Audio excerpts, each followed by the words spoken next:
It's not my intention to go to a country and to experience it and give travel tips and travel advice. I want to meet people from other countries. I want to see new cultures. I want to experience new things. So in February of 2023, I traveled to Mexico for the very first time. And if you'll indulge me, I'd like to take you on a little journey and show you what I experienced in Mexico.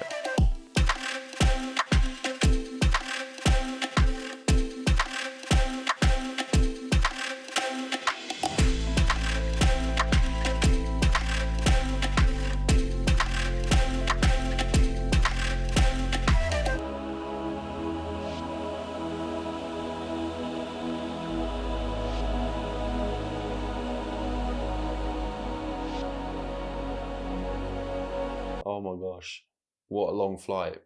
I tried to go out earlier and have a little walk around, but it's just absolute chaos out there. I thought it might be a good idea to get my bearings in the cold light of day. Anyway, I'm here. Night.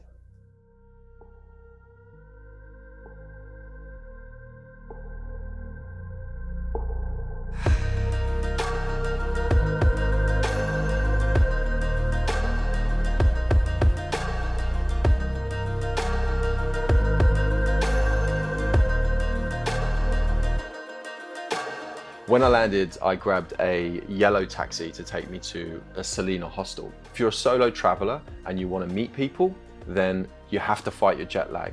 I was waking up at like 4 or 5 and heading straight out because I just wanted to see the city. And it was great. I took loads of video of parks in the morning, a bit of sunrise, some birds and wildlife. But the problem was, the most sociable hours of the Selena Hostel were between 8 and 9 in the morning. When you'd come downstairs, people would have breakfast, they would have coffee. So I spent 3 days bored from jet lag and heading out straight away. And by the time I realized that I needed to be in the hostel between 8 and 9 to meet people and make friends, was the day I was leaving.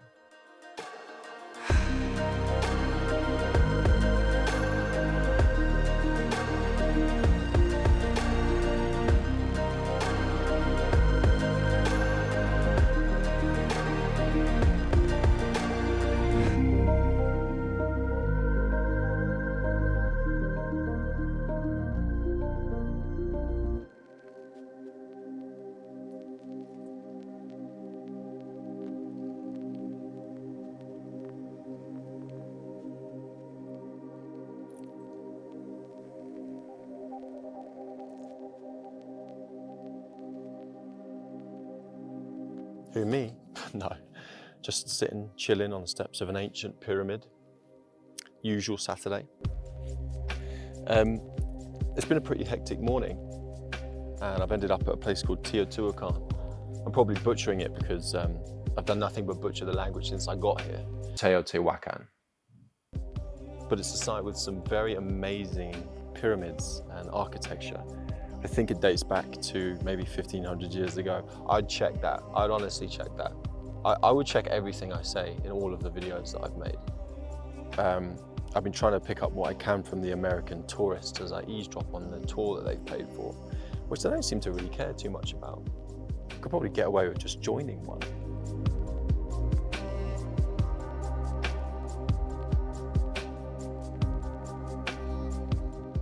I'm not going to do the indigenous people of Mexico a disservice, nor am I going to upset the current Mexican population by trying to talk at all about the history of the indigenous people.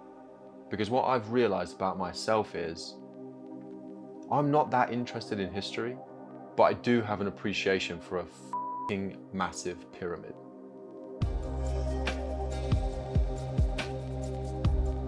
Naturally, if you go to Mexico, visiting temples and ruins and sites it's a no-brainer in my opinion, because even if you aren't interested necessarily in the history of it and how they were built, you get to still enjoy standing in front of these insane pyramids. I don't know how they did it, and actually I quite like the fact that I don't know.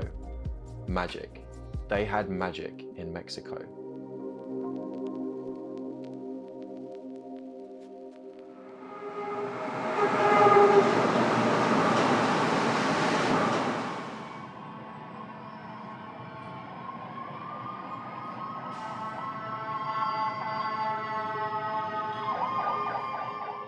I spent my days walking for miles with my camera and pointing it at people that really interested me. From food vendors to musicians to people performing rituals in the street to the fire brigade putting out the fire in the top floor of a building in Chinatown.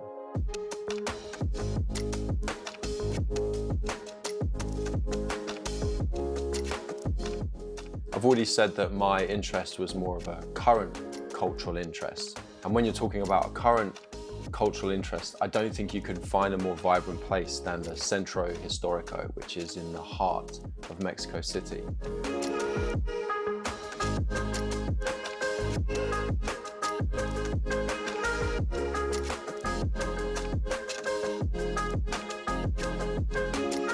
One thing that did concern me was the idea of getting unwell. But I received some advice pretty early on into the trip which really helped, and that was to only visit the street vendors that were busy.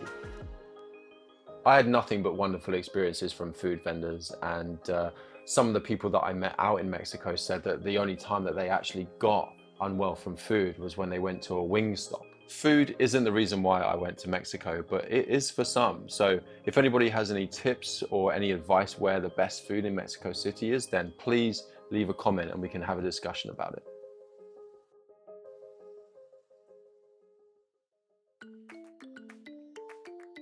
Now, I'm not someone that historically likes to plan, and I think that there's some great adventures to be had in the discoveries of the unknown. Except when you walk halfway across Mexico City to Frida Kahlo's house to find out that it's closed on a Monday. But at the same time, that's one step closer to an Uber ride down to the Canal Boats. Now, if I had to describe the Canal Boats of Mexico City, I would compare them to the gondolas of Venice, except they're for a party.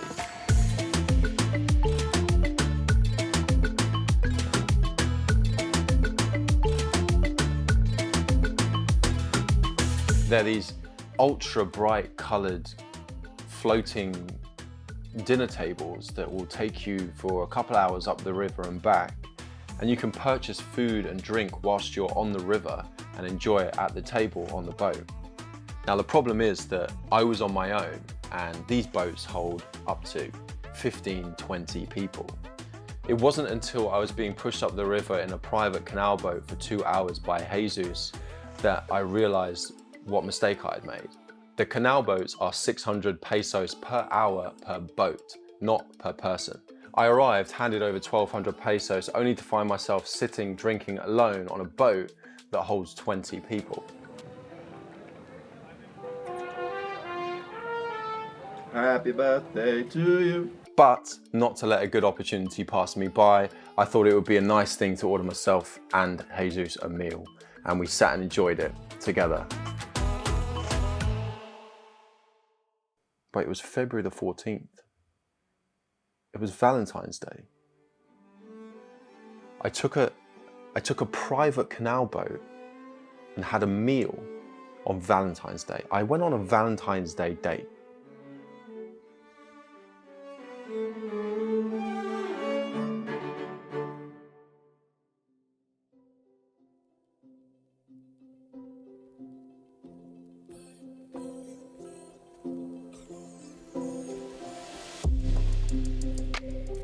In just over a week in Mexico City, I walked for miles. I saw so much and spoke to so many that it would be impossible for me to try and do those justice within this video.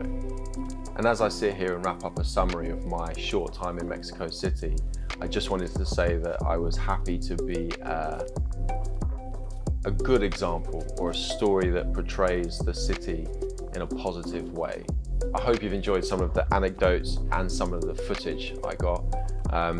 If you have, don't forget to like and subscribe, because this is part 1 of 3, and in part 2, I'll be heading over to another city called Oaxaca. Lastly, a huge thank you to everyone that supports me on these trips. A huge thank you to everybody that I met in Mexico City, everyone that's shown me kindness, all my new friends, everyone watching. Love you, look after yourselves, and maybe I'll see you in part 2.